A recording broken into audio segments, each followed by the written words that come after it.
Oh hey, didn't see either. So I have a bit of a to-do list today, and on that list is something other than sleeping, so I know it's gonna be a pretty busy day today. And I realized it would be totally unproductive if I just died in the middle of doing chores, so the question of the day is, how do I become immortal?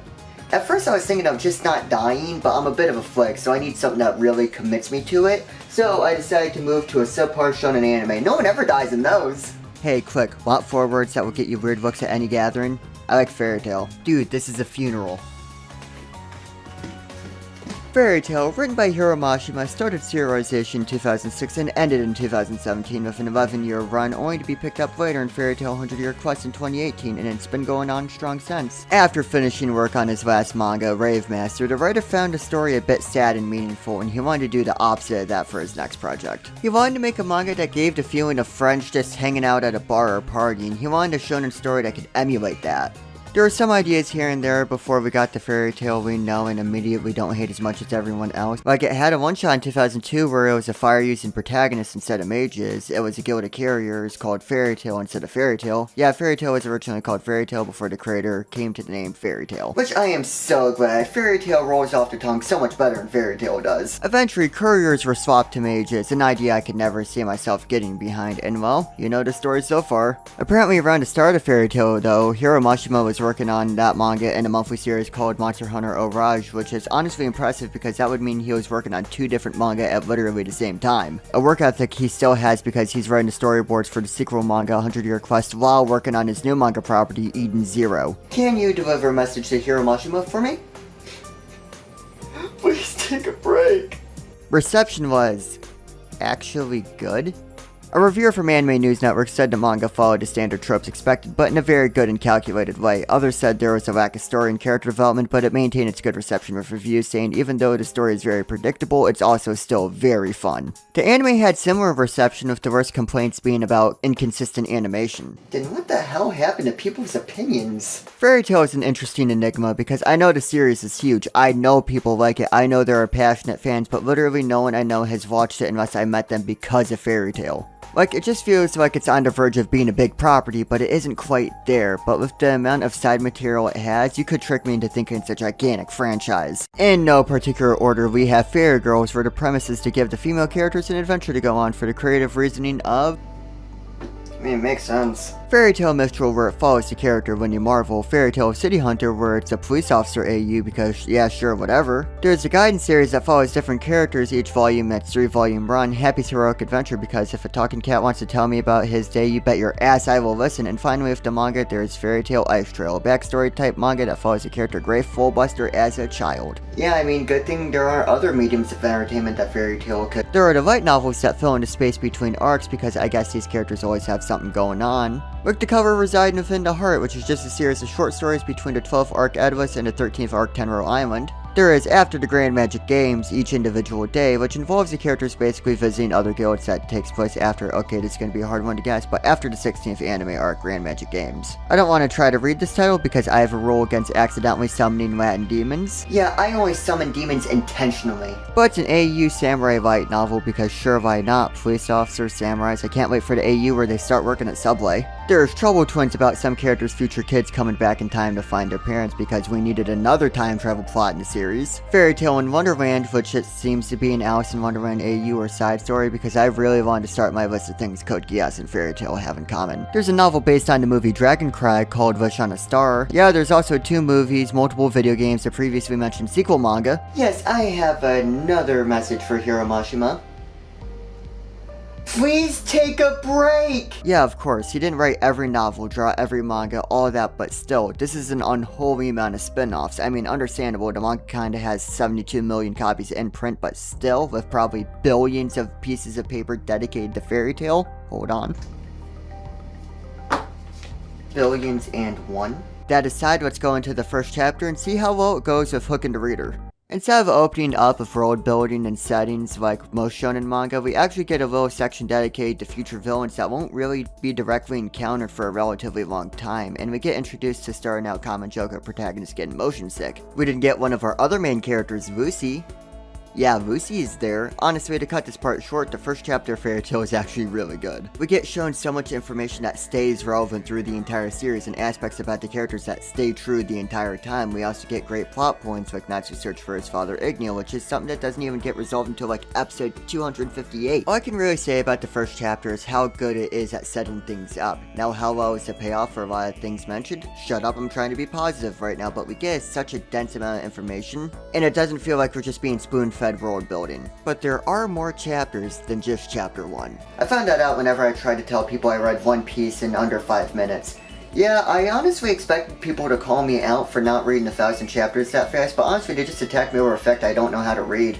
Fairy Tail has a lot of good ideas that while a lot of them don't feel completely original, they don't feel like blatant ripoffs, and hey, since the manga is so good at separating the arcs, making each arc feel more like a story by itself rather than build up for the next arc that's just going to be build up again, let's talk about them all individually.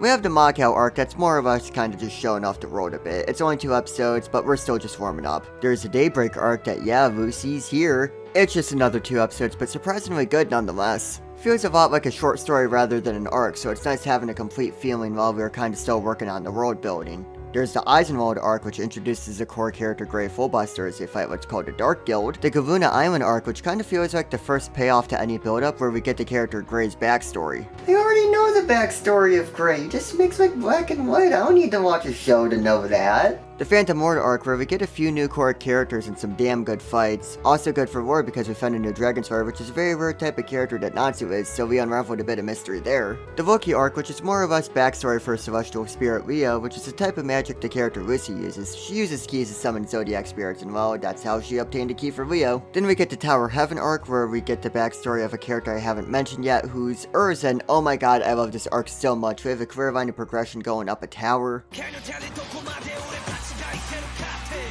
And as we climb up the tower, the stakes get higher and higher, and we learn more about Urza's backstory, and wow, is it really good. Not just like, wow, that's pretty sad, but you can see the direct connections to the inner workings of her character in her backstory. We also get like the one death in the entire series here. More on that later. But good fights, great story. The only issue with this is you could argue that the anime peaked here, and this is the 8th out of 22 arcs, so that doesn't bode great, you know. Next we have the Battle of Fairy Tail, and it's okay. I think the biggest standout thing about this is it foreshadows something that doesn't get mentioned till like the 21st arc, and again, this is just the 9th arc, so it's nice seeing how far things were planned ahead, even if just vaguely. The Orochimaru and Seis arc, where we get a new primary character, Lindy, and that's all I have to say about that. Also, we meet Ichiya for the first time. Oh, what the hell is that? Jokes aside, I think this arc is interesting for the villains this time around, and I am glad we get to see more of them later on. We get our first filler arc, and ha ha ha, man, am I not talking about that, as if there would ever be a plot where Grey pretends to be evil.